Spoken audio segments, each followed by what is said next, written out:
그 어느 젊은 부부가요, 부부싸움을 하게 됐다 그럽니다. 싸움이 없어야 되는데 연약한 인생들이니 때로는 다투기도 하고 갈등도 하는데 그만 싸웠어요. 명절에 사실 싸움이 일어나기가 쉽죠. 그런데 이번 명절에 우리 성도 여러분 가정에는 이런 다툼이나 싸움이 전혀 없기를 바랍니다. 이제 싸웠어. 아내가 이 문을 닫고 들어가 버렸습니다. 근데 그 마음의 그 화가 풀릴 기미가 보이지 않아요. 그냥 시간이 막 지났는데도 방문을 열고 안 나오는 거예요. 그래서 이제 저녁 시간이 다 돼가는데도 여전히 그냥 방에 들어가가지고 문 걸어 잠그고 안 나오니까 남편이 애들하고 문 앞에 가가지고 그만하라고 문 좀 열라고. 그런 대답이 없어. 그래서 이 남편이 생각한 중에 하나가 하나님의 말씀으로 한번 이 문제를 돌파해 보아야 되겠다 생각을 하고 하나님의 말씀을 읊었어요. 요한계시록 3장 20절을 볼지어다 내가 문 밖에 서서 두드리노니 누구든지 내 음성을 듣고 문을 열면 내가 그에게로 들어가 그로 더불어 먹고 그는 나로 더불어 먹으리라.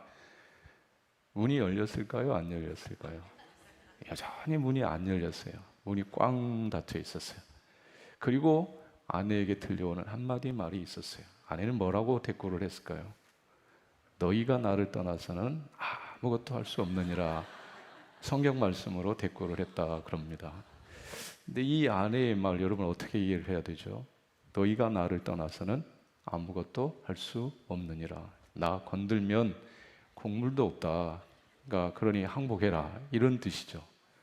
그러니까 아내 남편들이 조심해야 될 게 있어요. 아내 잘못 건드리면 밥도 제대로 못 얻어먹어. 그러니까 건들면 된다 안 된다? 안 된다. 근데 아내 여러분에게 제가 드리고 싶은 말씀이 있어요. 속상한다고 밥은 해줘야지. 남편은 혹시 모르겠어요. 애들은 무슨 죄예요? 애들은 밥은 챙겨줘야 될 거 아니에요.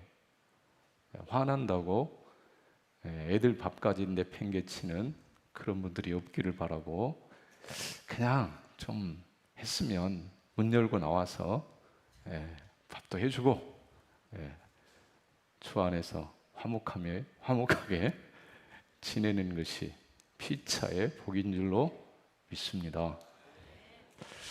이럴 줄 서로 화목하게 하루하루를 지내가시는 우리 요나미 성도들 다 되시기를 바랍니다. 이제 명절 이제 되는데요. 명절하면 이제 음식들을 많이 이제 하게 되고 그 음식을 나누잖아요. 그럴 때 이제 설거지가 많이 나옵니다. 그렇죠? 설거지 누가 하나요? 일반적으로 보면 우리 아내분들이 음식 준비도 다 하고 뒷정리, 설거지 다 하죠. 일반적으로. 근데 요즘은 트렌드가 조금 바뀌었어요. 음식 준비는 아내, 여자분들이 하시고 설거지나 뒷정리는 누가 하죠? 남자들이 해야 돼요. 그러니까 저희 아버님 세대, 연세 드신 분들은 그런 문화가 아니었어요. 남자들이 부엌 들어가는 문화가 아니었어요. 그러니까 지금도 그분들은 뭐 그냥 드시기만 하는 거예요. 음식 먹고 나서 설거지를 해야 된다, 뒷정리를 해야 된다 그런 거 없어. 그러니까 연세 드신 분들은 그냥 하시는 거예요. 근데 적어도 신세대라고 생각이 되시는 분들은 여자분들이 음식 준비를 하고 이제 뒷정리, 설거지는 누가 해야 돼요? 남자들이. 오늘 3부에 외우신 남자분들이요. 이번 명절에는 뭐 하자? 뒷정리, 설거지 하자. 저도 할게요. 여러분도 하세요. 그럼 싸울까요? 안 싸울까요? 안 싸우지. 그러니까 하셔야 돼요. 설거지 하시는 거예요? 좀 이상하네. 그러니까 대답들을 많이 안 하시는데 안 하겠다는 뜻은 아니겠죠. 근데 설거지를 하다 보면 이제 남편들이 설거지를 하다 보면 그릇을 깨트리는 경우가 있어요. 그러니까 억지로 하다 보면 사고가 터지잖아요. 그러니까 설거지 억지로 하다 보면 그냥 대충 하고 때로는 그냥 미끄러져 가지고 깨지기도 해요. 그러면 설거지 해놓고 욕 먹는 거죠. 괜히 수고는 다 해놓고 그냥 욕은 또 욕대로 다 먹어. 그러니까 설거지할 때 그릇 깨트리지 않고 깨끗하게 잘 해야 돼요. 그래야 수고는 수고한 보람이 있고 또 칭찬도 있어요. 근데 원치 않게 그릇을 깨트리는 경우들이 있어요. 깨지기 쉬운 그릇들이 있잖아요. 제가 이제 마시는 이 물컵이 있는데 이렇게 던지면 깨지겠죠. 이거는 좀 두꺼워서 안 깨질 확률도 있어요. 근데 얇은 유리컵 같은 경우는 싱크대에서 떨어지면 와장창 깨지는 거죠. 그러면 이제 심란해지는 거예요. 그 파편들 다 튄 걸 잘 뒷정리를 해야 되잖아요. 그 음식이 들어가면 큰일 나고, 또 이제 그 파편들이 있어서 손이나 발에 찔리게 되면 피도 나고 상처가 나니까 뒷정리를 잘 해야 돼요. 참 어려워지죠. 근데 저는 이 깨지기 쉬운 그릇, 그리고 깨져버린 그릇, 이것이 어쩌면 우리의 관계를 좀 나타내는 모습일 수 있겠다, 그런 생각을 해요. 그릇이 깨지기 전에 그릇을 통해서 얻는 유익이 있어요. 그런데 그릇이 깨져버리니까 그 깨짐으로 인해서 많은 일들이 발생하고 어려움이 찾아오듯이 관계도 그렇다는 거예요. 좋은 관계 속에서 부부 관계 좋아 보세요. 날마다 천국이지. 근데 그 부부 관계에 금이 가고 깨져 보세요. 가정이 지옥되는 건 시간 문제예요. 부부 관계만 그러는 게 아니에요. 부모 자식의 관계. 우리는 관계 속에서 살아가지 않습니까? 많은 관계, 얽히고 설킨 관계 속에서 살아가는데 그 관계가 깨어지기 아주 쉽다는 거예요. 물론 어떤 형편, 어떤 상황 속에서도 든든한 관계 속에서 건강하게 행복하게 인생의 길을 걸어가시는 분도 많이 있지만 관계가 아주 약해요. 유리그릇이야, 유리그릇. 질그릇이야. 작은 일에 무너져 버려요. 작은 일에 깨져 버려요. 오늘도 그런 깨어진 관계 속에 아픔을 갖고 상처를 가지고 이 자리에 앉아 계신 분이 계실지 모르겠어요. 관계의 깨어짐으로 눈물을 흘리고, 그 깨어진 관계 때문에 모든 일이 발목을 잡아버려서 할 수가 없어. 무슨 일을 할 수가 없어. 이런 삶의 형편 속에 어떻게 하면 깨어진 관계를 다시 회복할 수 있겠는가? 이 관계가 더욱 견고해지고 깊어져서 어떤 외부적인 환경에도 무너지지 않고 깨지지 않고 그 관계 속에서 누리는 놀라운 하나님의 은혜와 사랑을 누려갈 수 있겠는가? 사람이 모인 곳에 너무너무 많은 갈등이 있어요. 관계에 깨짐이 있어요. 제가 어떤 목사님에게 들은 얘기인데요. 서울에 50대 중후반 사축이라고 하더라고요. 사축이. 어린아이들 사춘기 찾아오듯이 이제 중년이 돼가지고 인생이 후반년 들어가려고 하는데 사축이 몰려와요. 인생의 공허함, 마음의 회오리가 일어난다는 거죠. 그럴 때 배우자로 만족을 못해. 내 남편, 내 아내만 바라보고 지금까지 걸어왔는데 이제 그 관계 속에서 누리는 기쁨이 없어. 한눈 판다네, 한눈 팔아. 그 한눈 팔아서 애인 있는 사람이 많대요. 애인 있는 사람이. 난 놀랬어요. 70%, 80%가 애인이 있대. 우리 교회는 없으리라고 생각을 해요. 없을 줄로 믿습니다. 없어야지. 근데 수도권에 80%, 70%가 애인이 있대요. 애인이. 참 기가 막힐 일이죠. 허약한 관계, 무너지기 쉬운, 깨지기 쉬운 관계. 어떻게 이런 관계 속에서 든든하고 견고하고 깨어지지 않는 정말 아름다운 관계를 회복하며 누리며 살아갈 수 있겠는가? 저는 우리 운암의 모든 성도들이 정말로 깨어지지 않는, 외부적인 여건을 휘둘리지 않는 정말로 견고한 관계 속에 정말로 평안을 누리며 살아가는 은혜의 길을 간절히 소망합니다. 오늘 주신 말씀 속에 그 답을 얻고 정말로 깨어지지 않고 세월이 흘러갈수록 더 견고해지는 그런 인연이 있기를 소망합니다. 여러분의 부부 관계가 더 깊어졌으면 좋겠어요. 함께 믿음의 길을 걸어가는 성도와 성도의 관계가 다 아름다웠으면 좋겠어요. 여러분이 알고 있는 모든 사람이 여러분 때문에 행복했으면 좋겠어요. 그러려면 어떻게 해야 되느냐. 오늘 말씀은요, 우리가 잘 아는 세족 사건이 기록되어 있습니다. 예수님이 제자들의 발을 씻기신 사건이죠. 근데 시점이 중요해요. 어느 시점이냐면 6월절 전날, 양 잡는 전날. 그러니까 예수님이 십자가에 달려 죽으시기 전날인 거예요. 그 목요일 저녁에 예수님이 제자들과 저녁 식사를 나누는 자리였습니다. 그때 예수님이 자리에서 일어나셨어요. 겉옷을 벗으시고 수건을 허리에 두르시고 제자들의 발을 한 사람 한 사람 씻겨 가십니다. 그때 베드로 차례가 됐어요. 베드로가 이르는 말이 내 발은 씻을 수 없다. 절대로 못 씻습니다. 예수님이 말씀하세요. 내가 너의 발을 씻어주지 않으면 너와 나는 상관이 없다. 그럴 때 베드로가 그럼 손도 머리도 씻어주세요. 아니다. 목욕한 사람 발만 씻으면 된다. 제자 베드로의 발까지 씻으셨어요. 그리고 예수님은 옷을 입으시고 자리에 앉으시고 이렇게 얘기하셨어요. 내가 주와 선생되어 너희의 발을 씻었으니 내가 주와 선생되어 너희들의 발을 씻었으니 너희도 서로 씻어주는 것이 옳으니라. 씻어야 된다. 서로 씻어야 된다. 그렇게 말씀하세요. 이것이 오늘 본문의 내용. 우리가 잘 아는 세족 사건입니다. 여기서 예수님이 냄새나는 제자들의 발을 씻는다.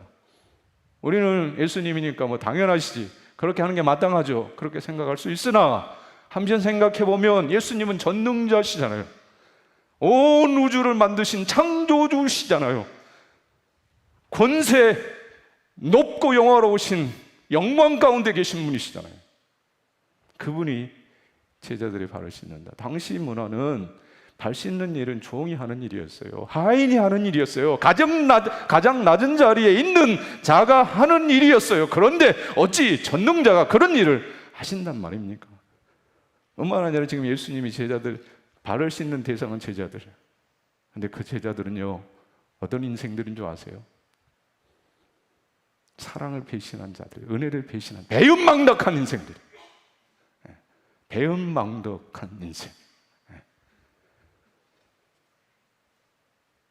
세상에 내세울 것 아무것도 없는 사람들이에요. 고기 잡는 사람들이에요. 가난한 사람들이, 무식한 사람들이에요. 그들을 불러다가 제자 삼으시고 하나님의 말씀을 들려주셨어요. 영생의 길을 가르쳐 주셨어요. 이사와 표적을 보여주셨어요. 그런데 그들은 말이죠, 그런 예수님의 은혜 사랑을 저버리더라는 거죠.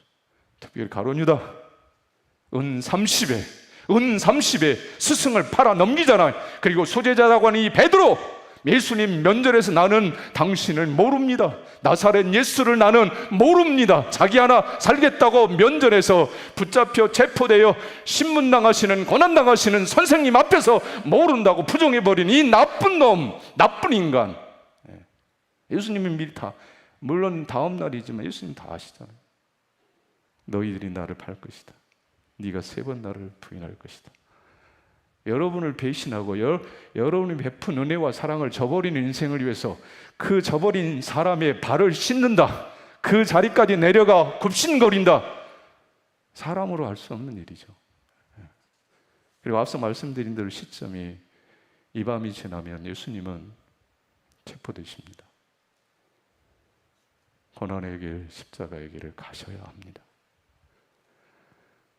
여유가 없다는 뜻입니다. 내가 병들고 내가 가난하면 다른 병들고 가난한 사람 돌아볼 여유가 없어요. 예수님의 형편이 그러하십니다.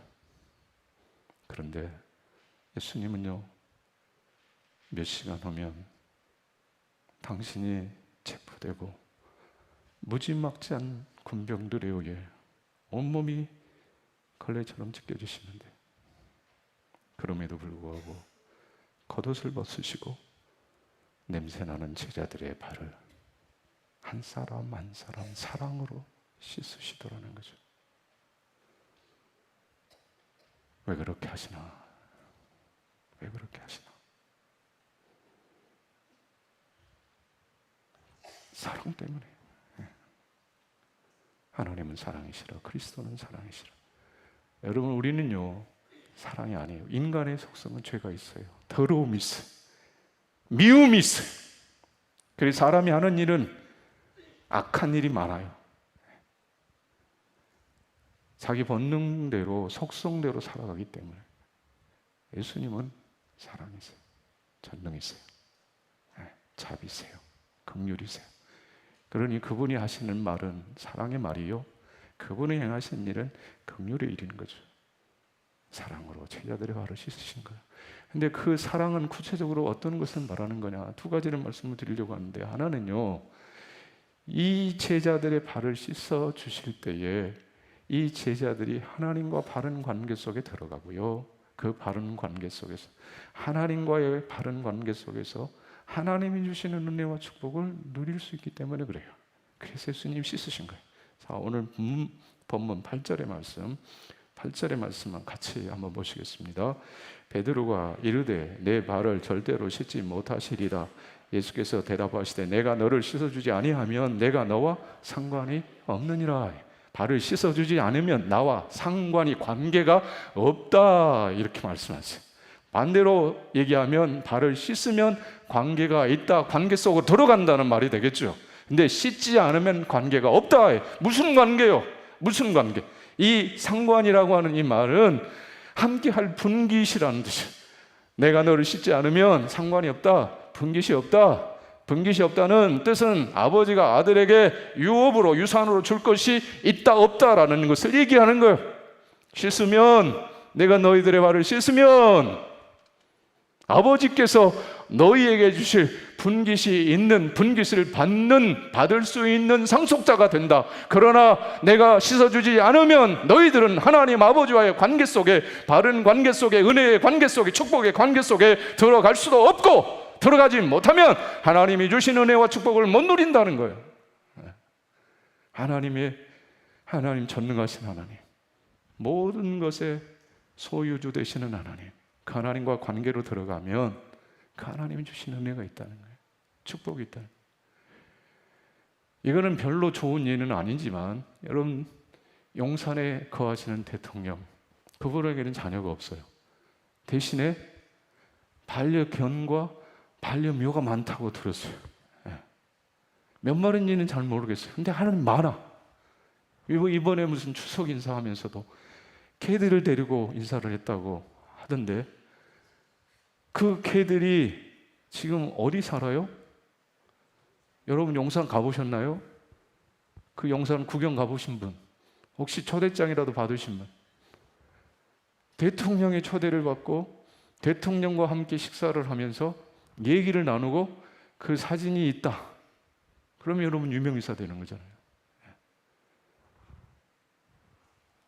찍은 사진 여러분 뭐 카톡에도 올려놓고, 인스타에도 올려놓고, 페이스북에도 올려놓고, 그러면 그거 볼 때마다, 야, 나 용산 갔다 왔어, 이래봬도 대통령하고 같이 밥을 먹은 사람이야, 이럴 수 있잖아요. 근데 저 반려견, 반려묘, 왜 거기 살죠? 왜 용산에 살죠? 이 녀석들이 한 일이 뭐죠? 없어요. 그냥 대통령의 선택을 받는 거예요. 그 대통령과 관계로 들어갔어요. 그랬더니 대통령이 머무는 곳에 살아요. 최고로 좋은 곳에 살아. 하나님과 관계가 회복이 되면, 하나님이 내 아버지가 되시면, 내가 그분의 아들이고 딸이 되면 얼마나 부유한 인생이 되는 것입니까? 얼마나 아름다운 인생이 되는 것입니까? 그래서 예수님은 그 관계 속에 들어가 하늘 영광을 유업으로, 유산으로 받는 인생 만들어 주시기 원하셔서 제자들의 더럽고 추한 냄새나는 종이나 하는 그 일을 하시더라는 것입니다. 그리고 예수님은요, 이 제자들이 당장 내일 체포돼요. 신문받을 다 도망가고 배신할 줄 알죠. 근데 그 이상도 하시는 분이세요. 우리는 모르죠. 여러분 모르죠. 여러분 아내의 남편 깊은 마음 알아요? 몰라요? 몰라요. 옆에 있는 분 마음 알아요? 몰라요? 몰라요. 30년 지기, 50년 지기 친구의 마음 알아요? 몰라요? 조금 알아요? 몰라요. 근데 그 친구가 앞으로 어떻게 될지 모르잖아요. 근데 예수님은 알아. 배신할 줄 알아. 근데 그들이 회개하고 돌이켜 다시금 그리스도의 복음 위에, 그리스도의 영광 위에 복음을 전하는 아름다운 말로, 영광스러운 말로 바뀌어지리라는 사실을 아시고 예수님은 그들의 발을 씻으신 거예요. 뿐만 아니라 이제 예수님을 따르는 자는 어떻게 살아야 되느냐, 삶의 모델을 보여주시기 위해서 예수님은 제자들의 발을 씻으셨다는 거예요. 14절 말씀, 14절 말씀 같이 보겠습니다.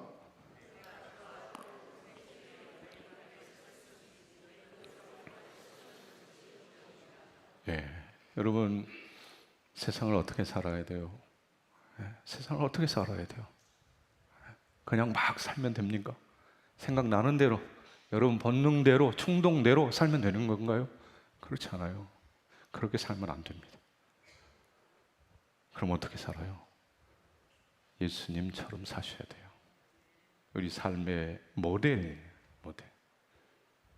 예수 그리스도. 그분을 표대 삼고 인생의 길을 걸어가는 사람들, 그들이 그리스도인입니다. 그러니까 나는 오늘 2024년이라는 시간을 어떻게 살아야 됩니까? 우리 삶의 주인이시고 삶의 모델이 되시는 그분에게로 가셔서 배우시고 그분처럼 사시는 거예요. 그분이 어떻게 사셨어요?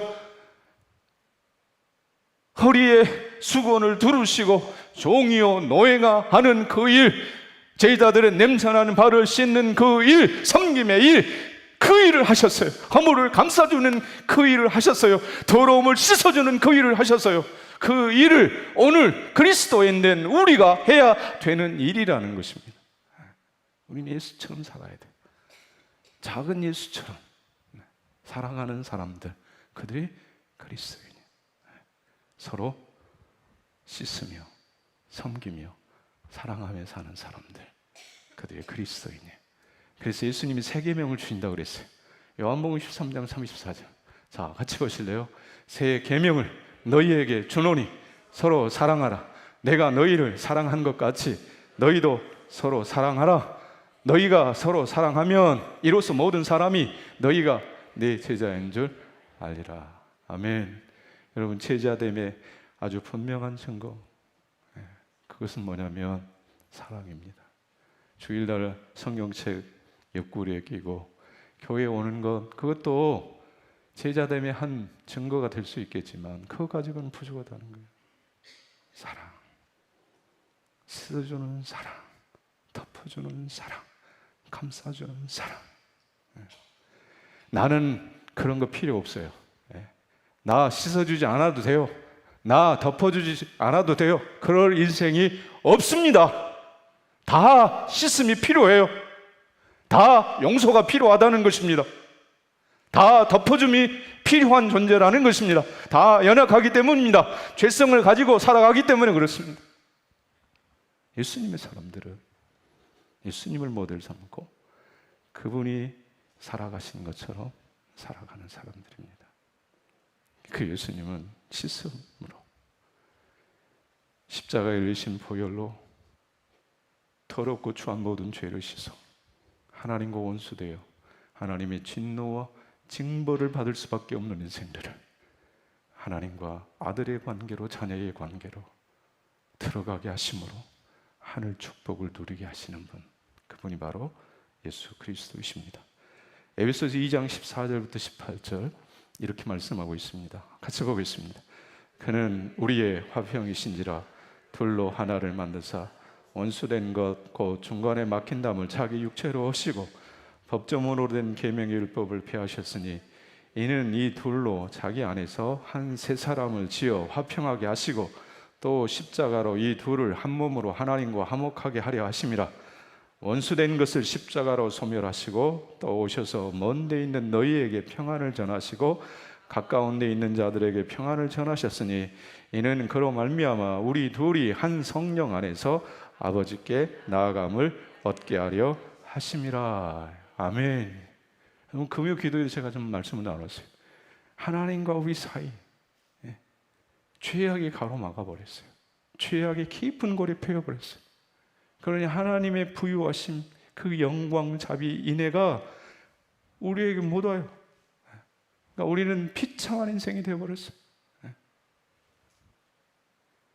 그 죄악의 담을 헐어 하나님과 우리 사이에 깊이 패인 골을 온전케 하심으로 하나님의 은혜, 사랑, 축복이 흐르게 하시는 분, 그분이 제사장 대신 대제사장 되셔서 그 막힌 길을 허물어 곧은 길 되게 하심으로 하나님의 놀라운 은혜와 축복을 누리도록 만들어 주시는 분, 제사장 되어 이 땅에 오신 예수 그리스도. 예수님 안에 있다는 뜻은요, 그 예수님을 통해서 하나님과의 바른 관계 속에서 하나님이 주신 은혜와 축복을 누리는 사람이라는 거예요. 근데 오늘 그리스도인으로 이 땅을 살아가면서도 얼굴에 기쁨이 없고 얼굴에 수색이 가득해요. 인생의 오만짐을 두어 개 다 짊어지고 사는 사람처럼 그렇게 믿음의 길을 걸어간다면 그 믿음은 뭔가 좀 잘못되어 있다는 거죠. 점검해 보셔야 된다는 거예요. 죄악의 담에 허물어 줘야 돼요. 그 죄악의 담을 허물어 주시는 분, 씻어 주시는 분, 그분이 예수 그리스도이십니다. 예수님의 사랑은 다른 사랑이 아니에요. 씻어 주시는 사랑, 섬겨 주시는 사랑, 막힌 것을 뚫어 주시는 사랑, 그 사랑이 그리스도의 사랑입니다. 이 사랑을 가지고 살아가는 사람들, 그들이 그리스도인입니다. 내면 세계의 치유라고 하는 책이 있는데 정태희 교수님, 여러분 아시는 분은 잘 아실 거예요. 이분이 책 속에 한 일화를 소개하는데요, 시카고에 있는 맥코믹 신학대학에 교환 교수로 가 있을 때 있었던 일이라고 합니다. 이분이 함께 유학하던 시절에 공부했던 그 친구가 있는데, 그 친구가 이 목사님을, 정태희 목사님을 설교자로 초청을 했대요. 우리 교회에 와서 설교 한번 해달라고 초청을 했어요. 그래서 그 친구의 부탁을 받고 그 친구가 섬기는 교회를 찾아가게 됐습니다. 교회를 가보니까 교회 입구에 한 40대쯤 되어 보이는 분이 열심히 걸레질을 하면서 청소를 하고 있더래요. 근데 이게 보통 그 걸레질이 아니고요, 얼굴에는 웃음꽃이 피어 있고 그냥 몸은 춤을 추는 거예요. 춤을 추면. 혹시 걸레질 하면서 춤을 추면서 걸레질 하신 분, 우리 자매님 늘 집에서 걸레질 할 때 춤추며 하시나요? 왜 내가 이 걸레를 붙잡고 있어야 돼? 이 남편 어디 갔어? 이 걸레질 좀 시켜야 되는데. 그러지는 않으시죠? 근데 이 걸레를 잡고 막 춤추면서 닦고 있어요. 이야, 이 교회는 관리 집사님이 참 영성이 뛰어난 분인가, 그런 생각을 했대요. 그리고 이제 예배를 드리고 마치고 오는데 또 이분과 만났는데, 이분이 이번에는 걸레가 아니라 먼지털이 총체가 들려 있어요. 근데 하나만 가지고 이렇게 먼지를 터는 게 아니라 두 손으로 막 털면서 춤을 추며 하고 있더라는 거예요. 이야, 도대체 이 사람은 어떤 사람이냐. 이런 생각을 하고 있는 참에 친구 목사가 와가지고, 이분 모르시냐고, 바우어 박사를 모르냐고, 이 우리 주민들 가운데 가장 존경하는 세 분 가운데 한 분이라고. 노벨 물리학상을 수상하신 분이요, 대학 총장을 역임하신 분이고 우리 교회에서 40년 동안 장로로 섬기신 분입니다. 여러분 하나도 안 놀라세요? 노벨 물리학상이 무슨 상인 줄 아세요?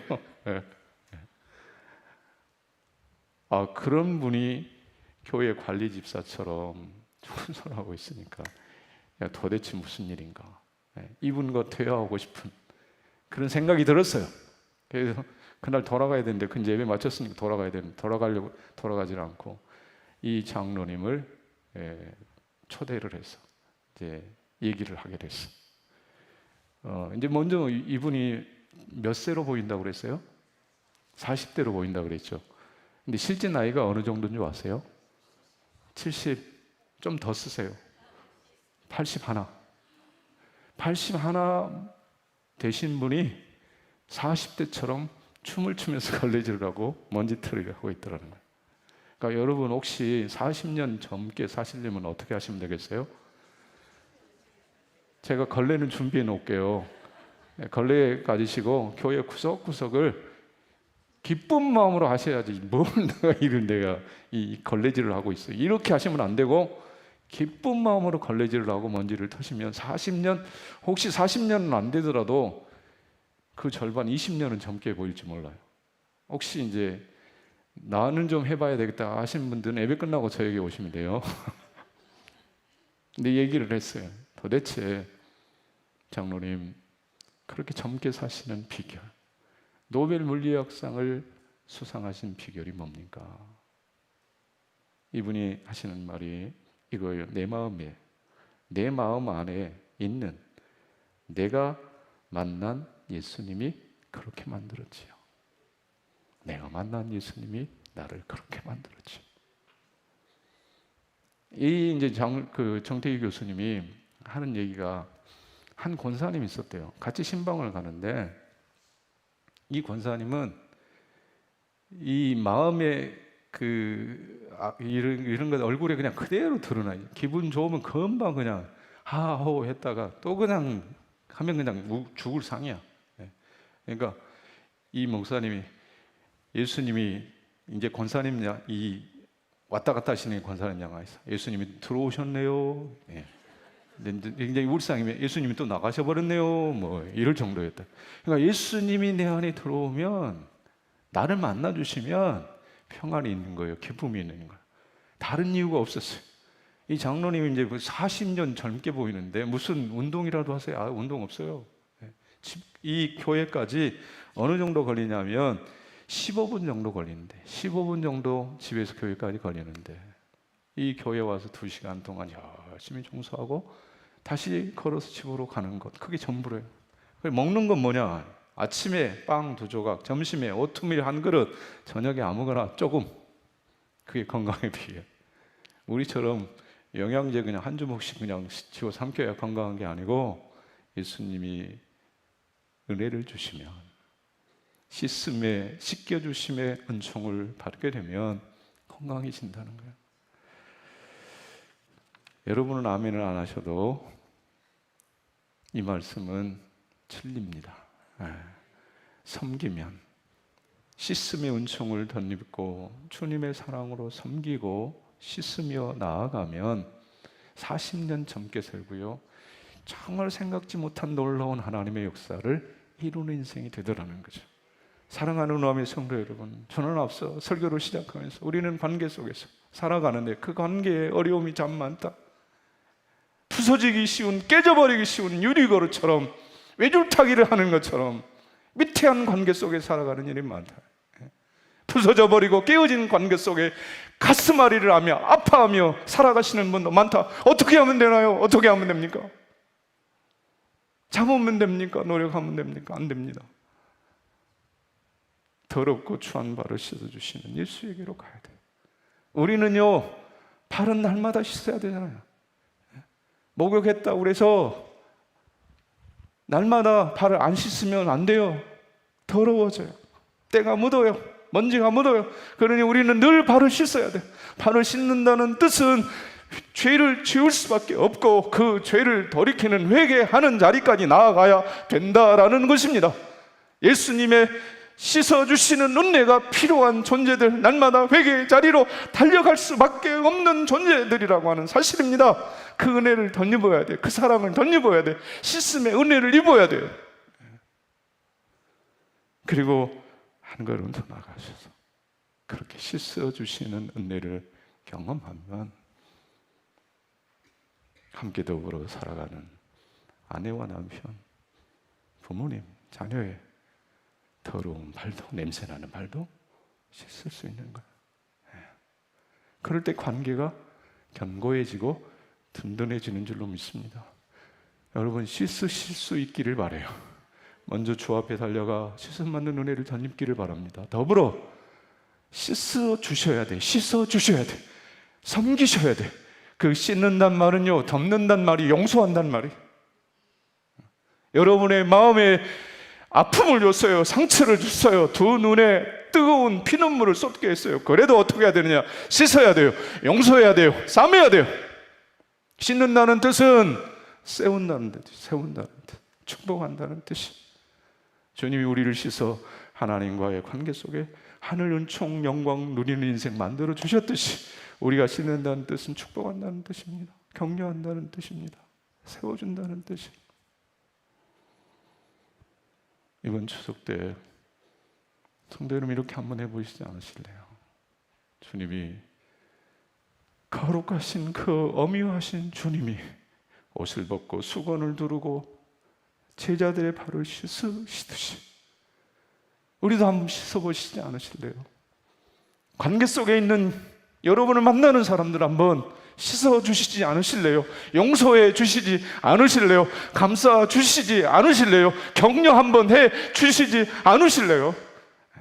그렇게 할 때 관계는 깊어지고 견고해지고 그 관계를 통해서 하나님이 역사하실 것이요, 그 놀라운 주의 사랑, 은혜, 평강, 하늘의 신령한 복을 누리는 자 될 줄로 믿습니다. 그 축복, 그 은혜, 주님 나라 가시는 그날까지 누려가시는 우남의 성도들 다 되시기를 주님의 이름으로 축복합니다.